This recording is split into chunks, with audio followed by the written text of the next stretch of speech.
শুভেচ্ছা আমন্ত্রণ দুপুরে বাংলাদেশে। শুরুতেই শিরোনামগুলো জানাবেন। আউযু বিল্লাহি মিনাশ শাইতানির রাজীম। বিসমিল্লাহির রহমানির রহিম।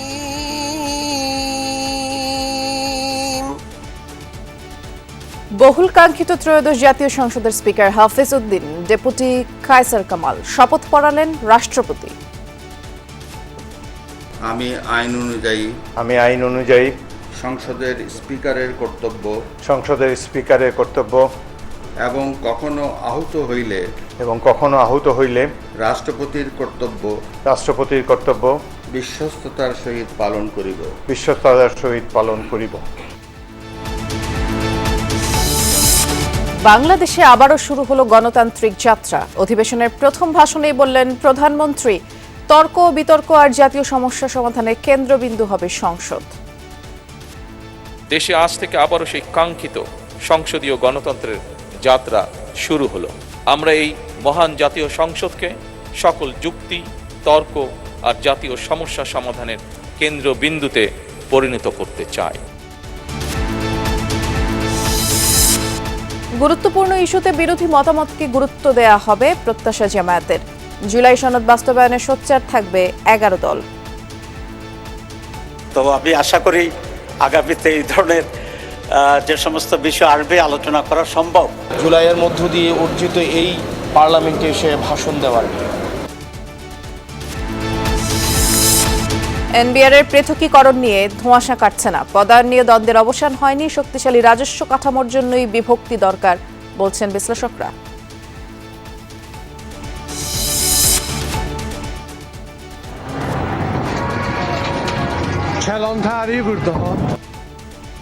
যৌথ বাহিনীর অভিযানে ইরানে 1250 মানুষের প্রাণহানি, আহত 12,000-এর বেশি। লেবাননেও 6 শতাধিক মৃত্যু। ইসরায়েল সহ বিভিন্ন দেশে ড্রোন মিসাইল ছুঁড়ছে তেহরান।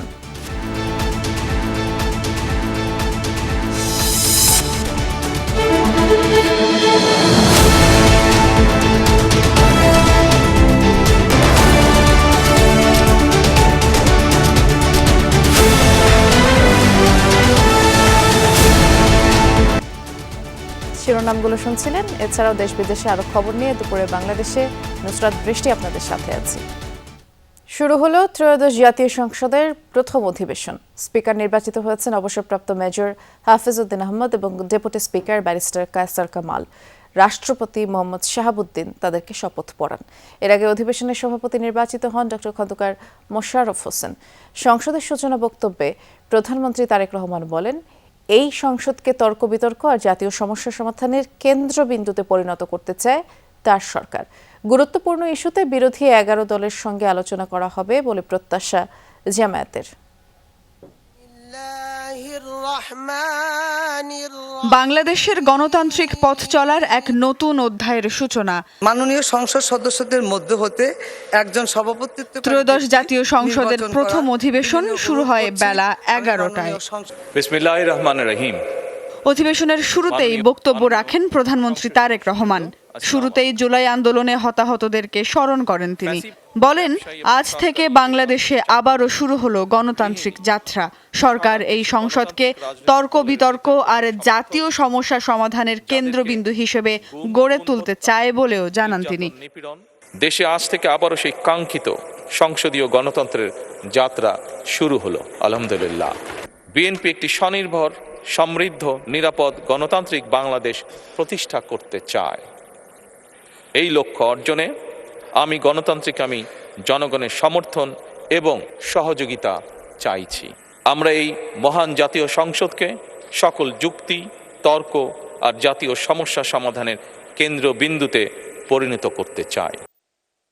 অধিবেশন শুরুর আগে সংসদে স্পিকার এবং ডেপুটি স্পিকার নির্বাচিত না হওয়ায় কার্যক্রম পরিচালনার জন্য অধিবেশনের সভাপতি হিসেবে ডক্টর খন্দকার মোশাররফ হোসেনের নাম ঘোষণা করেন প্রধানমন্ত্রী। সভাপতি হিসেবে এই নাম সমর্থন করে সরকারি এবং বিরোধী দল। আমাদের দলের পক্ষ থেকে এটাকে পূর্ণ সমর্থন জানাচ্ছি। প্রধানমন্ত্রীর এই প্রস্তাবটি আমরা বিরোধী দলের পক্ষ থেকে পূর্ণ সমর্থন জানাচ্ছি। এরপর সভাপতি ঘোষণা করেন স্পিকার এবং ডেপুটি স্পিকারের নাম।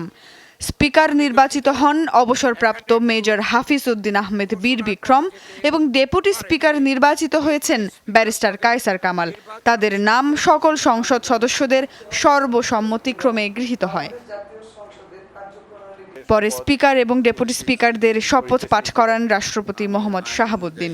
আমি আইন অনুযায়ী রেওয়াজ অনুযায়ী আজ প্রথম অধিবেশনে ভাষণ দেবেন রাষ্ট্রপতি। এবং কখনো সুমাইয়া ঐশী, যমুনা নিউজ, ঢাকা। ত্রয়োদশ জাতীয় সংসদের স্পিকার অবসরপ্রাপ্ত মেজর হাফিজউদ্দিন আহমদ বীর বিক্রম এবং ডেপুটি স্পিকার ব্যারিস্টার কায়সার কামালকে শপথ পড়ান রাষ্ট্রপতি মোহাম্মদ শাহাবুদ্দিন। দুপুর 12টা নাগাদ জাতীয় সংসদ ভবনে শপথ পাঠ করান রাষ্ট্রপতি।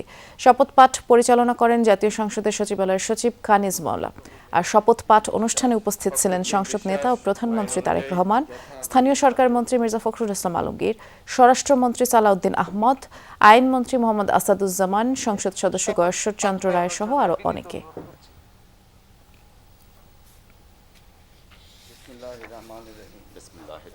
আমি আইন অনুযায়ী সংসদের ডেপুটি স্পিকারের কর্তব্য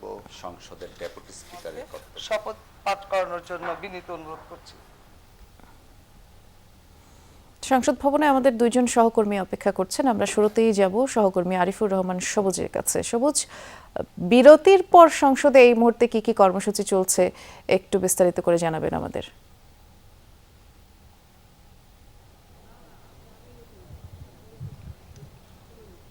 ঘন্টার বিরতি, সেই বিরতি প্রায় শেষ দিকে এবং দ্বিতীয় যে সেশন সেটি শুরু হবে। এবং এর আগের সেশনে যেটি আপনারা দেখেছেন, যে সবাই দেখেছে, স্পিকার এবং ডেপুটি স্পিকার নির্বাচিত হয়েছে এবং ডেপুটি স্পিকার তারা শপথ গ্রহণ করেছেন রাষ্ট্রপতির কাছ থেকে। এবং পরের যে সেশনটি রয়েছে সেই সেশনে স্পিকার এবং নতুন নির্বাচিত যে স্পিকার এবং ডেপুটি স্পিকার তারা এই অধিবেশনের সভাপতিত্ব করবেন, অর্থাৎ তারা তাদের যে দায়িত্ব সেই দায়িত্ব বুঝে নিয়ে মূলত স্পিকার ডেপুটি স্পিকারের চেয়ারে বসবেন। এবং পরের যে অধিবেশনটি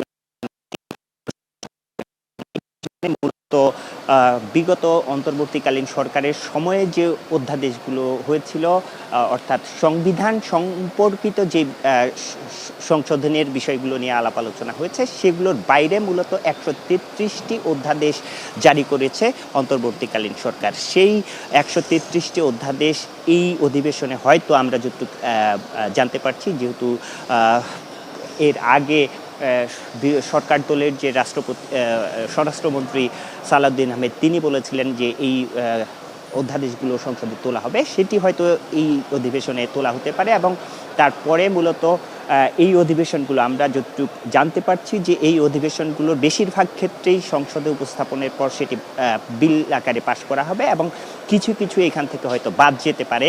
সেক্ষেত্রে বিরোধী দলের সেই জায়গাটায় কিছু আপত্তি থাকতে পারে। সেক্ষেত্রে ধরে নেওয়া যায় যে এই অধিবেশনটি একটি প্রাণবন্ত একটি অধিবেশন হতে যাচ্ছে, বা আমরা হয়তো দেখতে পারবো হয়তো কিছুক্ষণের মধ্যেই সেই অধিবেশনটি শুরু হলে। কারণ যেই বিষয়গুলো বাদ দেওয়ার কথা সরকার দলের পক্ষ থেকে বলা হচ্ছে বা উত্থাপন হতে পারে, সেই জায়গাগুলোতে বিরোধীদের হয়তো বিরোধিতা করবেন। সেই ক্ষেত্রে তার ইঙ্গিতও আমরা কিন্তু এই অধিবেশনটি যখন শুরু হয় আজকে সকালের দিকে বিরোধী দলের যে সংসদ সদস্যরা ভিতরে প্রবেশ করেন তারা কিন্তু সেই রকমটি ইঙ্গিত দিয়েছিলেন। এর পাশাপাশি এই যে অধ্যাদেশগুলো নিয়ে আলাপ আলোচনার পর সংসদের সরকার দল বিরোধী দল হয়তো আলাপ আলোচনা করবেন এবং শেষে যেটি আজকে রাষ্ট্রপতির যে ভাষণ, যে বিধি, সেই বিধি অনুযায়ী রাষ্ট্রপতির ভাষণ দেওয়ার কথা রয়েছে, সেই জায়গাটিতেও কিন্তু বিরোধী দল এবং তাদের যে জোটসঙ্গী এনসিপি তাদের আপত্তির জায়গা রয়েছে। সেই জায়গাটিতেও কিন্তু একটি ইঙ্গিত দিয়ে রেখেছেন সকালে বিরোধী দলের যে উপনেতা আব্দুল্লাহ মাহমুদ তাহের। তিনি কিন্তু বলেছেন ওয়াকআউটের মতো একটি পরিস্থিতি আজকেই অর্থাৎ সংসদের প্রথম দিনেই কিন্তু আমরা দেখতে পারি এই রাষ্ট্রপতির ভাষণকে কেন্দ্র করে। সেটি হয়তো আরও কিছুটা সময় গেলেই বোঝা যাবে। সেই পর্যন্ত আসলে সবাইকে অপেক্ষা করতে হবে।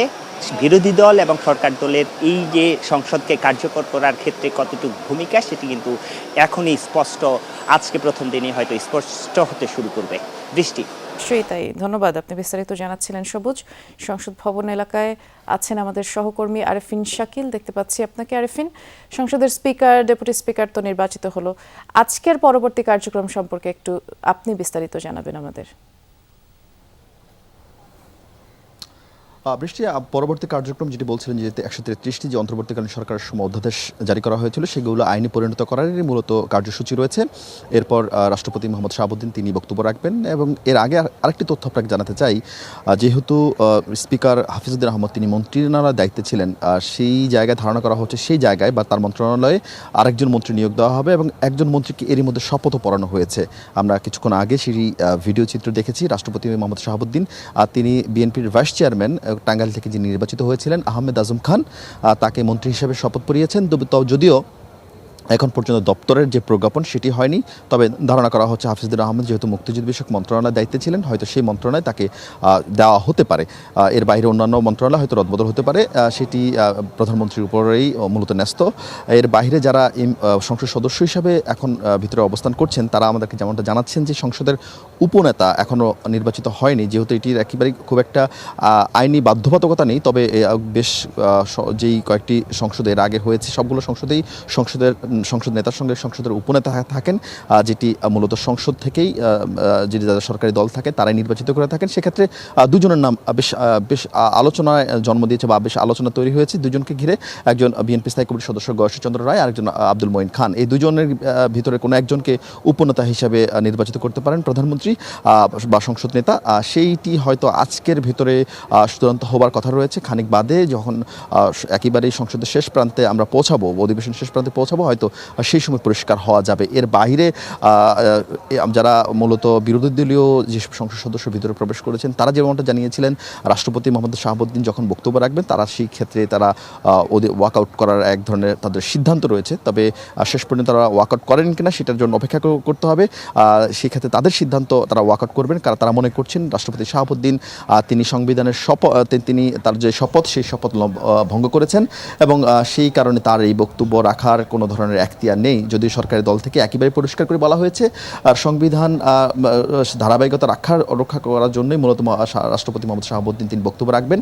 কারণ ব্যক্তি শাহাবুদ্দিনের চাইতে এই যে সাংবিধানিক যে পদ সেটি একটি প্রাতিষ্ঠানিক পদ, রাষ্ট্রীয় পদ, সেই পদকে সম্মান জানিয়ে আসলে সেই বক্তব্য রাখবেন এবং তিনি রাষ্ট্রপতি কী বক্তব্য রাখেন সেটির জন্য সারা বাংলাদেশের মানুষ যেমন বেশ আগ্রহ নিয়ে তাকিয়ে আছে, আমরাও তেমনি গণমাধ্যমে সাংবাদিকরাও তেমনি তাকিয়ে আছেন তিনি আসলে প্রথম অধিবেশনে তিনি কী বলেন এবং কি নতুন সংসদের প্রতি কী বার্তা দেন সেটি জানবার জন্য সবারই এক ধরনের আগ্রহ রয়েছে। তবে সংসদ নেতা যেমনটা বলছিলেন আজকে তারা নতুন একটি যাত্রা তৈরি করতে চান, বাংলাদেশের গণতন্ত্রের যাত্রা তৈরি করতে চান, যেখানে জবাবদিহি থাকবে, জনগণের কাছে জবাবদিহি থাকবে। প্রত্যেকটি সংসদ সদস্য জনগণের কাছে তাদের প্রত্যেকটি কাজের জন্য জবাবদিহি করবে।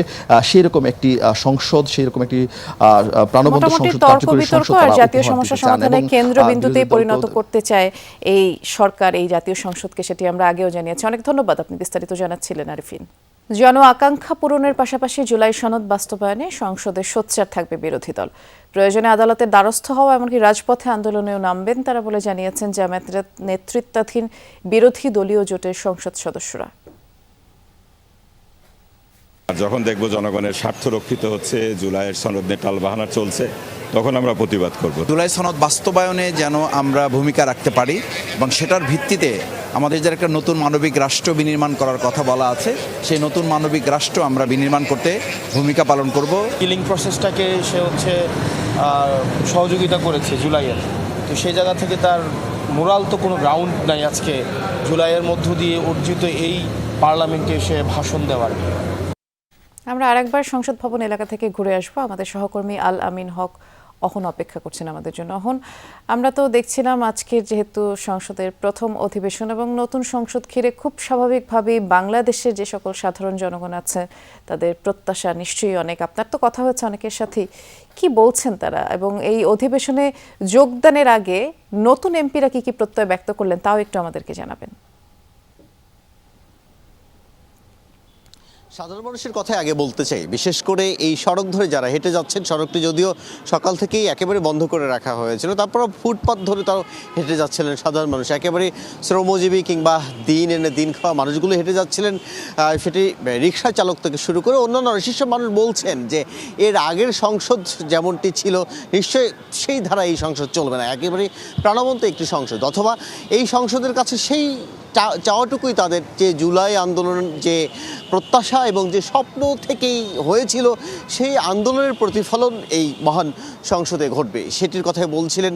এবং সাধারণ মানুষ যদিও এখন নেই, আমি দেখছিলাম যে সংসদ ভবনের আমি 6 নম্বর গেটে রয়েছি, অর্থাৎ মণিপুরি পাড়ার যে গেটটি রয়েছে সেই গেট থেকে এই দিক দিয়ে সাধারণ মানুষের চলাচল খুব একটাও নেই।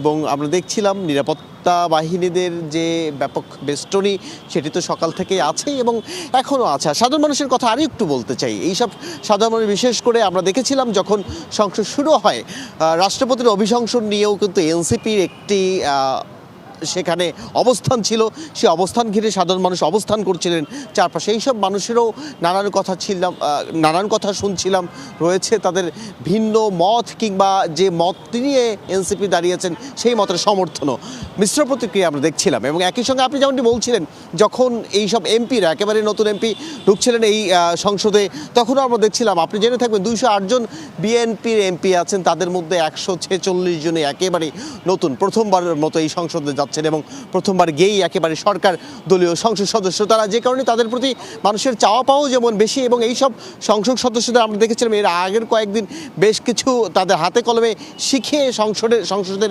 বিষয়গুলো জানানো হয়েছিল এবং সেই প্রত্যাশাগুলো তখনও যেমন আমরা জানিয়েছিলাম, সেই প্রত্যাশার কথা এখনও তারা যখন ঢুকছিলেন সেটি বলছিলেন জনগণের জন্য কাজ করতে চান, জনগণের আশা প্রত্যাশার বিষয়গুলো তারা প্রাধান্য দিয়ে এই সংসদকে আরও কীভাবে প্রাণবন্ত করা যায় সেই কথাগুলো তারা বরাবরই বলেন এবং সেটি এখনও বলছিলেন। আর সাধারণ মানুষের কথা আরও একবার আমি স্মরণ করিয়ে দিতে চাই, এইসব সাধারণ মানুষ একেবারে খেটে খাওয়া মানুষের খুব বেশি চাওয়া না, তাদের কথা হচ্ছে দিন শেষে যখন তারা তেল নুন কিংবা চুলার বিষয়ে যখন সম্পৃক্ত হয়, জীবন যখন খেয়ে পড়ে চলার বিষয় হয়ে দাঁড়ায়, সেই জায়গায় যেন ন্যূনতম বিষয়গুলো সরকার নজর দেন, দ্রব্যমূল্যের দাম যেন সহনীয় পর্যায়ে থাকে, সেই যে মৌলিক অধিকারের বিষয়গুলো সেই চাওয়াগুলো বারবার সংসদ সদস্যদের কাছে তাদের চাওয়া রয়েছে এবং সেটি নিশ্চয়ই সংসদ সদস্যরাও দেখবেন কিভাবে কি করা যায়।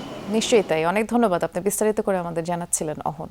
চলমান জ্বালানি সংকট মোকাবেলায় সরকারি ছুটির 2 দিন প্রধান ডিপো খোলা রেখে জ্বালানি তেল সরবরাহের নির্দেশ দিয়েছে বাংলাদেশ পেট্রোলিয়াম কর্পোরেশন বিপিসি সচিব শাহিনা সুলতানা স্বাক্ষরিত এক প্রেস বিজ্ঞপ্তিতে এই তথ্য জানানো হয়।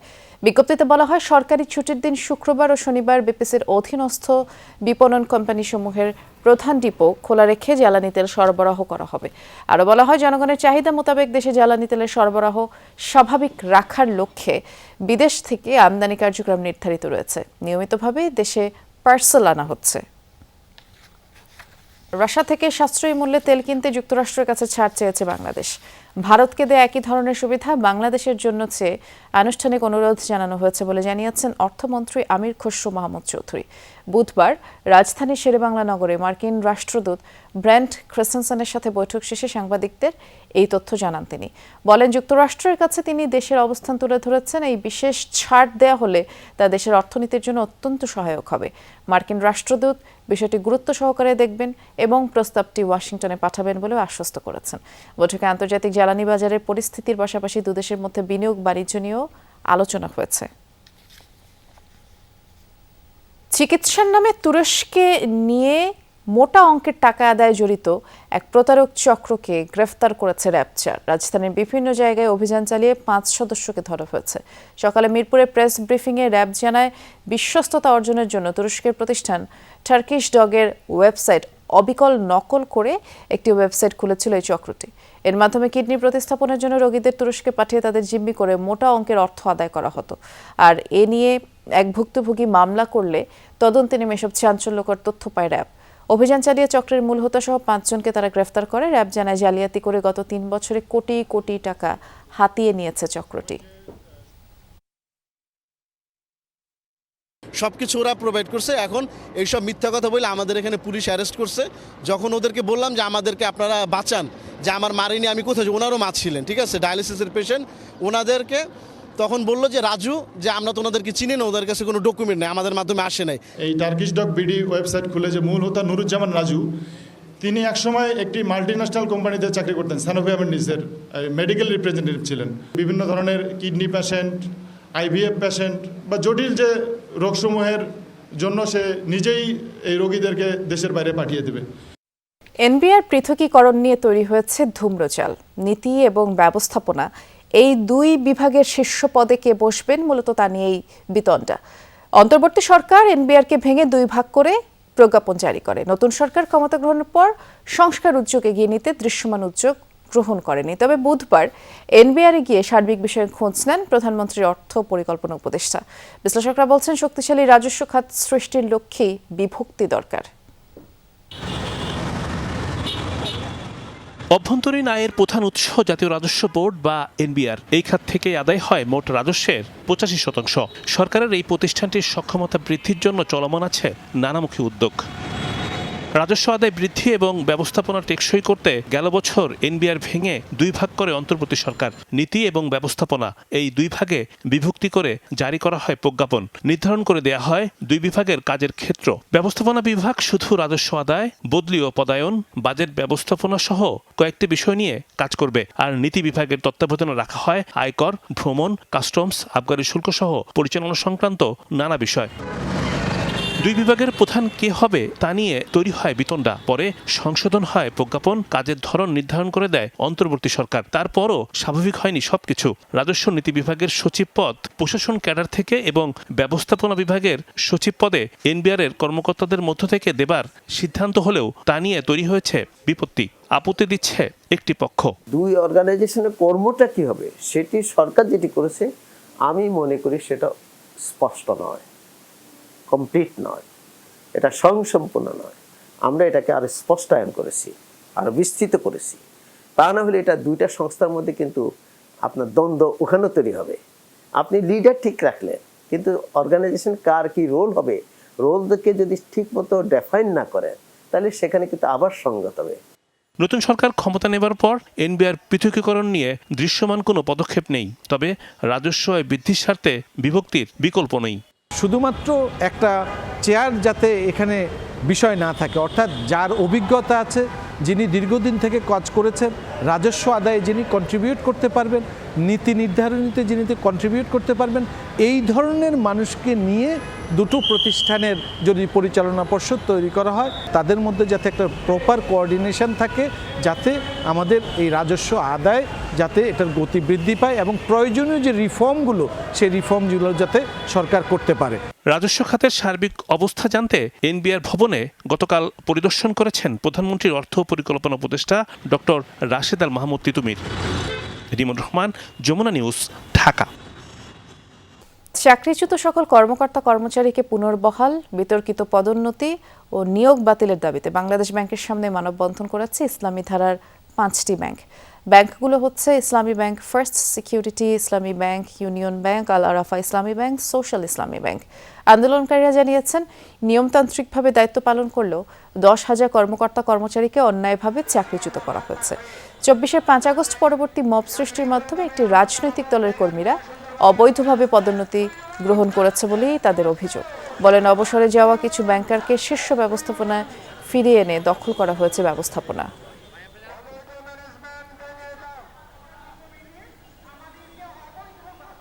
তাই আমরা যাচ্ছি সংসদ ভবনে। সেখানে যেমনটি আপনারা জানেন, ত্রয়োদশ জাতীয় সংসদের প্রথম অধিবেশন। আমরা একটু দেখে আসতে চাই এই মুহূর্তে কি চলছে সেখানে। প্রত্যেক শহীদের রুহের মাগফিরাত কামনা করি। অবশেষে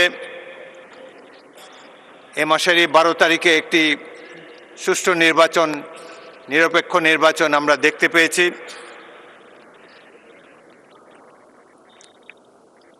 আমার অভিজ্ঞতা হয়েছে 10টি জাতীয় নির্বাচনে অংশগ্রহণ করার। এবারের নির্বাচনটাকে আমি সবচাইতে সুষ্ঠু নির্বাচন বলে মনে করি।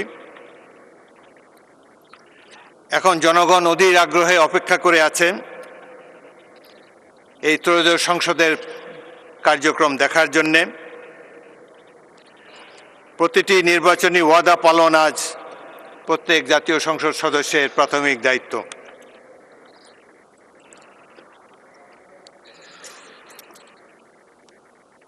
1971-এর মুক্তিযুদ্ধের লক্ষ্য ছিল সাম্য, মানবিক মর্যাদা, সামাজিক সুবিচার। এই লক্ষ্যসমূহ বাস্তবায়নের জন্যে যুগ যুগ ধরে এই ভূখণ্ডের নাগরিকবৃন্দ সংগ্রাম করে এসছে। সাধারণ মানুষ দীর্ঘদিন ধরে স্বপ্ন দেখে আসছে।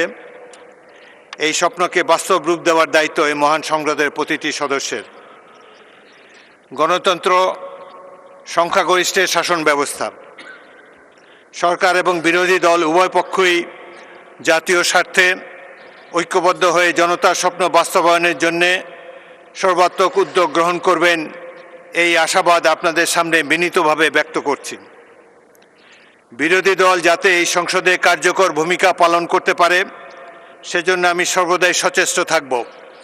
ইতিমধ্যেই আমি নিরপেক্ষতার খাতিরে বাংলাদেশ জাতীয়তাবাদী দলের স্থায়ী কমিটির সদস্য পদ থেকে পদত্যাগ করেছি। আমি সকল সদস্যের কাছ থেকে আন্তরিক সহযোগিতা কামনা করি।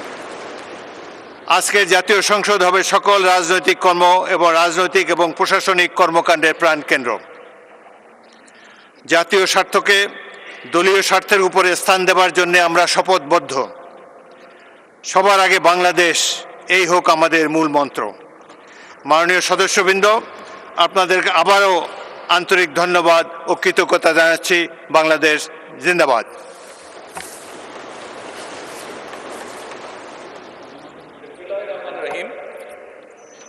নবনির্বাচিত মাননীয় স্পিকার এবং ডেপুটি স্পিকার, আসসালামু আলাইকুম। আপনারা গণতন্ত্রকামী জনগণের রক্ত ঋণে প্রতিষ্ঠিত এই মহান জাতীয় সংসদের স্পিকার, ডেপুটি স্পিকার নির্বাচিত হয়েছেন। আপনাদেরকে প্রাণ ঢালা অভিনন্দন। আজ থেকে আপনারা আর কোনো দলের নন, এই মহান জাতীয় সংসদের স্পিকার। আজ থেকে এই মহান সংসদের নির্বাচিত প্রত্যেক সদস্য আপনাদের চোখে সমান। আপনারা এই সংসদের অভিভাবক। মাননীয় স্পিকার, গত 1.5 দশকের বেশি সময় ধরে সকল গণতান্ত্রিক রাজনৈতিক অধিকার কেড়ে নিয়ে জনগণকে দুর্বল জনগোষ্ঠীতে পরিণত করা হয়েছিল। মহান জাতীয় সংসদকে মানুষের অধিকার লুণ্ঠনকারীদের ক্লাবে পরিণত করা হয়েছিল। বিগত 1.5 দশকে যারা নিজেদেরকে এমপি পরিচয় দিয়েছিল তারা কেউ জনগণের ভোটে নির্বাচিত ছিল না।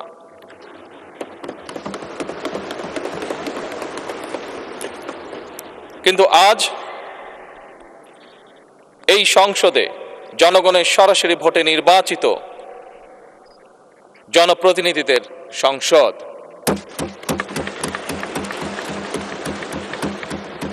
আজকের এই সংসদ বাংলাদেশের জনগণের সংসদ। আপনারা আজ এই মহান সংসদের অভিভাবকের দায়িত্ব গ্রহণ করেছেন। দেশের স্বাধীনতা প্রিয় গণতান্ত্রিকামী মানুষ এই সংসদের দিকে প্রত্যাশা নিয়ে তাকিয়ে রয়েছে। মাননীয় স্পিকার, দেশ এবং জনগণের স্বার্থে আমরা এই সংসদকে অর্থবহ করতে চাই। বিরোধিতার জন্য বিরোধিতা নয়, বরং শানিত যুক্তিতর্কের মাধ্যমে আমরা এই সংসদকে প্রাণবন্ত করে তুলতে চাই। এই ক্ষেত্রে আপনাদের ভূমিকা সর্বাধিক। এই সংসদের সদস্য হিসাবে জাতীয় সংসদ পরিচালনায় আমরা আমাদের পক্ষ থেকে আপনাদেরকে সর্বোচ্চ সহযোগিতা করব ইনশাআল্লাহ। আপনাদের এই নতুন ভূমিকার জন্য সকল সংসদ সদস্যের পক্ষ থেকে আবারও আপনাদেরকে জানাই শুভেচ্ছা, অভিনন্দন এবং ধন্যবাদ। মাননীয় স্পিকার, মহান রব্বুল আলামিনের দরবারে আমরা কামনা করি এই মহান সংসদ সাফল্য কামনা করে আমার শুভেচ্ছা বক্তব্য শেষ করছি। আল্লাহ হাফেজ। বাংলাদেশ জিন্দাবাদ। আমরা ছিলাম ত্রয়োদশ জাতীয় সংসদের প্রথম অধিবেশনে, যেখানে যে সূচনা বক্তব্য সেটি রাখছিলেন প্রধানমন্ত্রী তারেক রহমান। সরাসরি শুনছিলেন আপনারা। ইরানে চলমান যৌথ অভিযানে 1250 ছাড়ালো প্রাণহানির সংখ্যা, 12,000-এর বেশি মানুষ আহত হয়েছে। এর মাঝে যুক্তরাষ্ট্র ইসরায়েলের অভিযান অব্যাহত। দেশটির সামরিক বাহিনীর বিভিন্ন স্থাপনা লক্ষ্য করে হামলা চালানো হয়। বেশ কয়েকটি আকাশযান বিধ্বস্ত হওয়ার দাবি করেছে মার্কিন সেন্ট্রাল কমান্ড। হরমুজ প্রণালীতে IRGCর একাধিক নৌযান ধ্বংস হয়। এছাড়াও তেহরানে IRGC ও বাসিস ফোর্সের অবস্থান লক্ষ্য করে ড্রোন হামলা চালিয়েছে ইসরায়েল। এতে হতাহত হন বেশ কয়েকজন। বাবে ইসরায়েলে কয়েক দফায় ক্ষেপণাস্ত্র হামলা চালায় ইরানের রেভলিউশনারি গার্ড। এখন পর্যন্ত দেশটিতে 14 জনের মৃত্যুর খবর পাওয়া গেছে। তাছাড়া মধ্যপ্রাচ্যের ঘাঁটিগুলোয় চালানো ইরানি হামলায় 7 মার্কিন সেনা প্রাণ হারিয়েছেন। প্রতিবেশী দেশগুলোর সামরিক জ্বালানি স্থাপনায় ছোড়া মিসাইল ও ড্রোনের আঘাতে 37 জনের মৃত্যু হয়েছে, কয়েকশো মানুষ আহত হয়েছে, যার মধ্যে প্রবাসী বাংলাদেশিরাও রয়েছেন।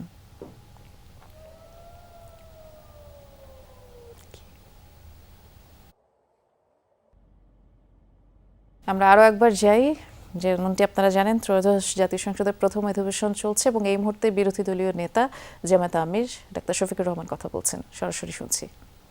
যারা বুক চিতিয়ে লড়াই করে আমাদেরকে আজকের এই সংসদ গঠন করার সুযোগ তৈরি করে দিয়েছেন, তাদের মধ্যে যারা নির্যাতিত হয়ে দুনিয়া থেকে বিদায় নিয়েছেন, মহান রব্বুল আলমিনের দরবারে দোয়া করি আল্লাহ তাদের সকলকে শহীদ হিসাবে কবুল করুন।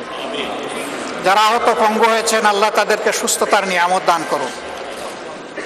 আমরা সকলের প্রতি গভীর শ্রদ্ধাশীল, কৃতজ্ঞ, ঋণী। আজকের এই সংসদ গতানুগতিক কোনো সংসদ নয়, এটা 24-এর রক্তের উপর দাঁড়িয়ে থাকা একটি সংসদ। আজকে আপনি এই মহান সংসদের স্পিকার বা অভিভাবক নির্বাচিত হয়েছেন এবং আপনার সাথে ডেপুটি স্পিকার হিসেবে জনাব কায়সার কামাল সাহেব নির্বাচিত হয়েছেন। আমরা দুইজনকেই অভিনন্দন জানাই।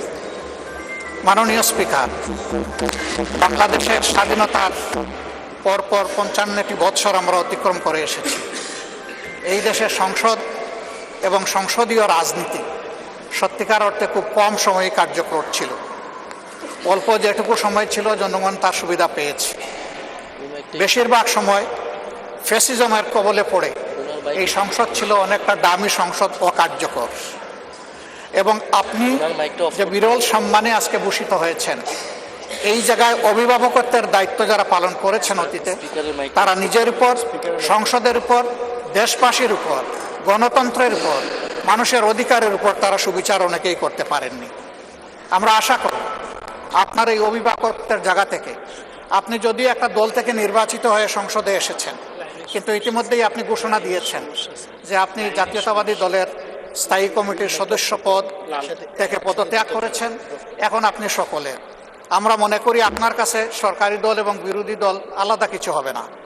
আপনার কাছে আমরা সুবিচার পাব, জাতির কল্যাণে যে কথাগুলো বলতে চাইব সেই কথাগুলো বলার সুযোগ আপনার কাছ থেকে পাব। আপনার নেতৃত্বে এটি একটি গতিশীল সংসদ হবে, এটা আমরা আশা করতে চাই। আমরা আশা করতে চাই অতীতে যে মন্দ নজির সৃষ্টি হয়েছে বিভিন্ন সময়, এটি নতুন করে আর হবে না।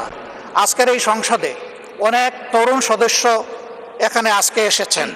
আমিও বয়সে একটু বেশি হলেও আমিও তরুণ। আমার জীবনে এটা প্রথমে এই সংসদে ঢুকল, সুতরাং আমিও তরুণদের একজন। সেই তরুণরা যারা এখানে প্রাজ্ঞ আছেন, অতীতে যারা এই মহান সংসদের সদস্য বারবার নির্বাচিত হয়েছেন, তাদের কাছ থেকে আমরা ভালো কিছু শিখব। আমরা অতীতের সংসদগুলোতে দেখেছি এখানে দেশের মানুষের কল্যাণ বিবেচনায় আলোচনা না হয়ে মানুষের চরিত্র হননের জন্য এখানে বিপুল সময় ব্যয় করা হয়েছে। আমি আপনাকে বিনীতভাবে অনুরোধ করব, এই সংসদ যেন কারো চরিত্র হননের কেন্দ্রে পরিণত না হয়। আপনার কাছ থেকে কেউ সামান্যতম সুযোগও যেন এই ব্যাপারে না পায়। নতুন পোশাকে ঈদ উদযাপনে কেনাকাটায় জমে উঠেছে পিরোজপুর ও শেরপুরের ঈদ বাজার। নিজেদের পছন্দের পোশাক কিনতে পরিবার, পরিজন, বন্ধু বান্ধব নিয়ে মার্কেটগুলোতে ভিড় করছেন অনেকেই। ঈদ ঘিরে পিরোজপুর সদর সহ 7টি উপজেলার মার্কেট ও শপিং মলগুলোতে ক্রেতাদের ভিড় বেড়েছে। সকাল থেকে মধ্যরাত পর্যন্ত ক্রেতা সমাগম বাড়ছে এবং তাদের সামাল দিতে হিমশিম খাচ্ছেন বিক্রেতারা। পোশাকের পাশাপাশি কসমেটিক্স, জুয়েলারি কিনতেও ক্রেতাদের বেশ ভিড়। তবে অন্যান্য বারের চেয়ে এবার পণ্যের দাম তুলনামূলক বেশি বলেই অভিযোগ ক্রেতাদের। শেরপুরের অভিজাত শপিং মল থেকে শুরু করে ফুটপাতের দোকান সবখানেই ক্রেতাদের ঢল এবং গজ কাপড় থেকে তৈরি পোশাক কিংবা শাড়ির দোকানে ক্রেতাদের ভিড় সবচেয়ে বেশি লক্ষণীয়। তবে দাম নিয়ে অসন্তুষ্টি রয়েছে।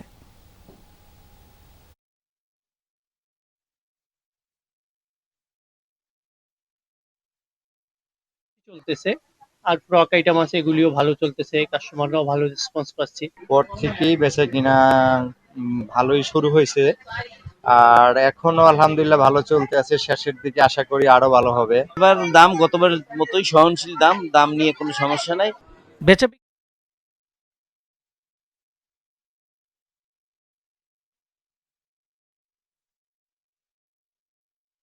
নির্ধারিত সময়ে হচ্ছে না উইমেন্স বিপিএল এর প্রথম আসর। টুর্নামেন্টে পিছিয়ে নিয়ে জুলাই আয়োজনের সিদ্ধান্ত নিয়েছে বাংলাদেশ ক্রিকেট বোর্ড। বুধবার রাতে এক সংবাদ বিজ্ঞপ্তিতে বিসিবি জানায়, আগে যেখানে 4 থেকে 14 এপ্রিল টুর্নামেন্ট আয়োজনের পরিকল্পনা ছিল, এখন সেটি অনুষ্ঠিত হবে আগামী 10 থেকে 21 জুলাই। বোর্ডের ভাষ্যমতে বর্তমানে বৈশ্বিক পরিস্থিতি বিবেচনায় সম্ভাব্য ফ্র্যাঞ্চাইজি মালিক ও গুরুত্বপূর্ণ স্টেক হোল্ডারদের সঙ্গে আলোচনা করে টুর্নামেন্ট পিছিয়ে দেওয়ার সিদ্ধান্ত নেওয়া হয়েছে। সূচির পাশাপাশি ভেন্যুতেও পরিবর্তন এসেছে। প্রাথমিক পরিকল্পনায় ঢাকা চট্টগ্রামে ম্যাচ আয়োজনের কথা ছিল, নতুন সূচিতে সেই তালিকায় যুক্ত হয়েছে বগুড়াও। টুর্নামেন্টের নতুন পরিকল্পনা অনুযায়ী উদ্বোধনী অনুষ্ঠানের প্রথম ম্যাচ অনুষ্ঠিত হবে বগুড়ার শহীদ চান্দু স্টেডিয়ামে। এরপরের ম্যাচ চট্টগ্রামে 21 জুলাই মিরপুরের শেরে বাংলা জাতীয় ক্রিকেট স্টেডিয়ামে অনুষ্ঠিত হবে ফাইনাল।